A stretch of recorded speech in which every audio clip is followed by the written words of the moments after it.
tubers. What time is it? It's about 7 o'clock at night here. Starting a late brew day. Yeah, kind of need to get it done because I've got the yeast going and it's all ready to go. New Zealand's in lockdown. We're day 2. Feels like a long time. Doesn't change much for me because farmers and firemen and checkout people in supermarkets and essential personnel are called essential services, so we can keep working.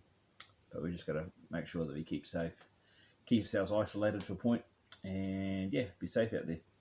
So yeah, home late. I'm here, bro. Home late, and I'll get a brew on.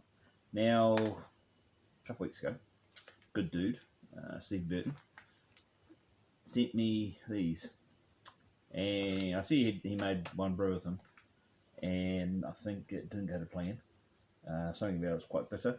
I think he left it in too long at a certain stage, and with a 12.4 hop, it's gonna bite you in the bum.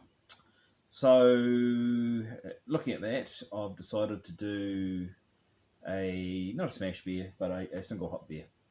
So essentially, it's Gladfield's Ale Malt at 4.7 and Gladiator at 235 grams. Gladiator is a dextrin malt, so it's very much the same. I've replaced replaced Carapils with Gladiator. They're both dextrin malts, so it's very much like some of the single hop recipes in the Bible. And I've based this on the Nelson Sauvage one, which it's got a high AA, I think. I should know that off the top of my head, to be honest. 12.5, and there's 12.4, so that'll work really well. So yeah, that mashes on. Been on about a quarter of an hour, and we'll get into this. It's got to be a late night, but I don't need to work. I am supposed to have a sleep in the morning. So with this Styrian Wolf hop, I presume that's how you pronounce it, Styrian.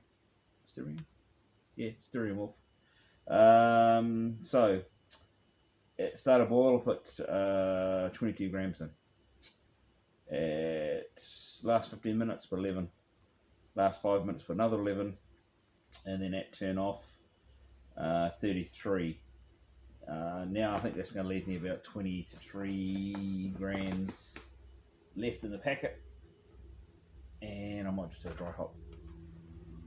Don't need to, but I will. So that will tidy that up. So should be nice. Pretty simple. Been ages since I did a pale ale. Might have been Pinus Radiatus was the last one I did, and it was alright. Started out nice, and then a bit towards the end. So yeah, we'll see how that goes. Now Stephen also sent me some beers, and I've already tried his bourbon barrel aged. That was very nice. I've got his half-hearted one in the fridge, and I'll try that. But what he did send me, which is a bit special really, is the KBS. Now, you can't get them in New Zealand. I don't think someone can correct me, but I've never seen them for sale at all. So yeah, gonna thoroughly enjoy this. Not a very big bottle, but in saying that, 335 mils. But in saying that, it is, I think I did read 12.5%. Boom. Let's go at 12. There's on there somewhere. I'm going blind this time of night, and not from the usual causes. 12.2. There we go. Very fake, rightly. So yeah, so we'll crack this open, and you can see my face because I'm actually not a big stout drinker, but the flavours in this I do like. Well, I think I should like. So it's going to be very interesting. So I'll just crack this open. Yeah, I actually want to make a nice job of this.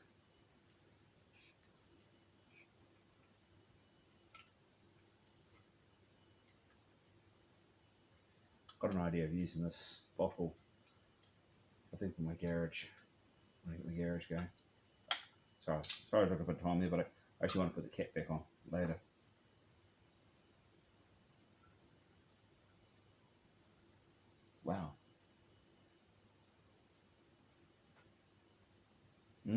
Wow, bourbon. Bourbon. Wow. It's really rich. And that is as black as my heart.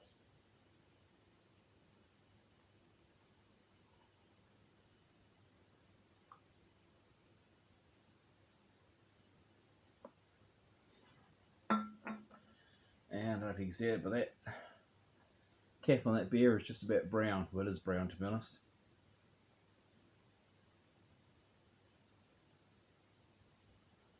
Well, it's settling down a bit. Funny story, actually went in the fridge before, and the label on the other beer Stephen sent me, the half-hearted IPA, the label keeps coming off. And I went to go pick the label off, and went to go and just plonk it, curl it around the bottle that was in there, and the bottle of the half-hearted fell over, then hit the KBS, and the KBS nearly fell out. I had to catch it. So we're absolutely disastrous. But we got there. Anyway, back to this.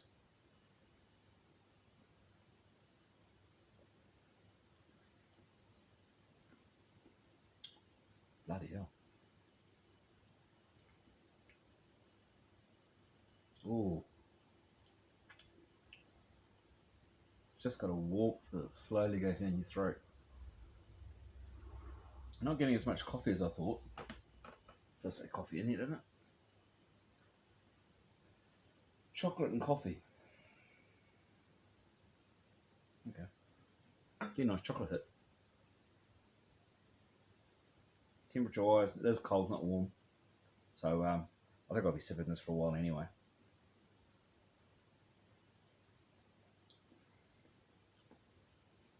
But it's beautiful and thick. Body on it's amazing. Bourbon's there straight away. I know all the UK and Australian guys are probably going, yeah, we know this. We drink this all the time. But us New Zealand guys, a couple of shout outs actually, because I was actually meant to be sharing this with Dino. I was mentioning him the other day. I said, okay, mate, we'll get together and we'll share this.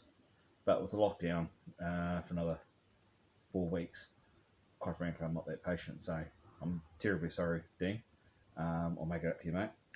Other shout outs is Stephen for all the bits he sent me. Fantastic. Birthdays. Richard Williams. It's your birthday today. So from Dudes Brews. It is, yes. So happy birthday, mate. Keep going with the podcast. Love them. I will download a podcast and listen to it at work. And I know there might be an hour long, which people, they might think they're yabbering on for ages, but they're actually fantastic just to listen to while you're working. Got my earbuds in off, and it's really, really good. I actually really enjoy them. So I think I've done 3 so far. Can't find the first one. I'll have to try and find it, but I've listened to the second and third one. They've been really, really good. So I might have done 4. No, I might have done 4, but yeah, they're really, really good. So keep going with those. Oh, pardon me.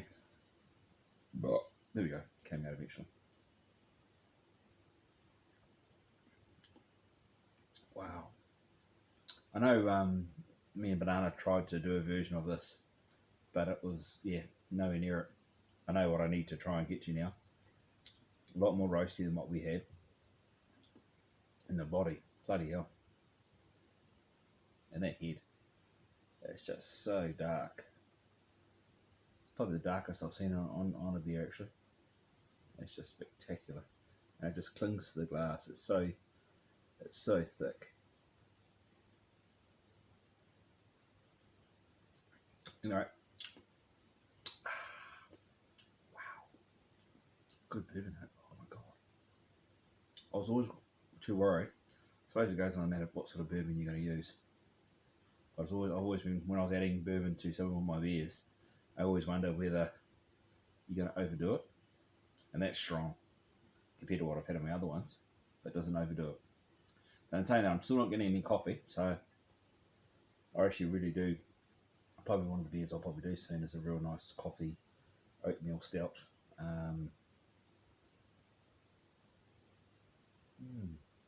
Really good. Anyway, thanks, Stephen. It's definitely an experience I can tick off. So yeah, I'll carry on with this brew. I probably won't do much video of this because it's way too late. So I'll probably leave it at that, and I'll probably do another tasting soon of the two hazies that I've got. I've got the Swamp Monster and Medusa's Madness. And yeah, they're coming up. Juicy Swamp Monster. I've actually nailed that recipe. I've brewed it twice now, and even though this one was a little bit lighter in ABV, it's still stunning. Just I take it out, and the whole mini keg just goes very quick. Medusa's Madness.